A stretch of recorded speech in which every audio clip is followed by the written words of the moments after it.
అంటే మనం ఈ ప్రపంచాన్ని చాలా పైనుంచి చూసి అర్థం చేసుకోవాలి. అసలు మనం ఎందుకు వేద పాఠశాల మొదలుపెట్టాం, అది కూడా ఈ హైదరాబాద్ ఇంత నడిబొడ్డులో ఎందుకు పెట్టుకున్నాం అంటే సమాజంతో పిల్లలకి ఇంటరాక్షన్ ఉండాలి, సమాజానికి ఇంపాక్ట్ రావాలి.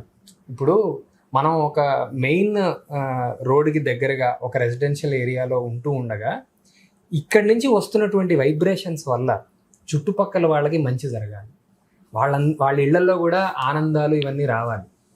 దగ్గరలో ఏదన్నా ఒక గణేష చతుర్థి ఇత్యాది పూజలు జరిగాయి అంటే వేద పాఠశాల నుంచి గనక వెళ్తే ఎలా ఉంటుంది ఆ ఎక్స్పీరియన్స్ వాళ్ళకి తెలియాలి. ఒక శాస్త్ర పండితుడు గనక ఒక దైవ తత్వాన్ని గురించి మాట్లాడితే ఎలా ఉంటుంది, ఒక వినాయక చవితిలో ఒక ఆ వ్రత కథని ఒక శాస్త్ర పండితుడు చెప్తే ఎలా ఉంటుంది, ఆ విషయాలు కూడా వాళ్ళకి తెలియాలి. వీళ్ళ జీవన విధానం ఎలా ఉందో తెలియాలి.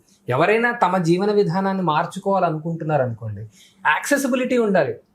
ఒక 5-10 minutes నేను ప్రయాణం చేస్తే ఈ గురుకులం ఉంటుంది కాబట్టి నేను వీళ్ళ దగ్గరికి వెళ్తేనే నాకు నా ప్రాబ్లంకి సొల్యూషన్ దొరికేస్తుంది అనే ఒక నమ్మకం వాళ్ళకు ఉండాలి. దీనికోసం నేను ఒక డే ఆఫ్ పెట్టుకోవాలి అనుకుంటే ప్రవృత్తి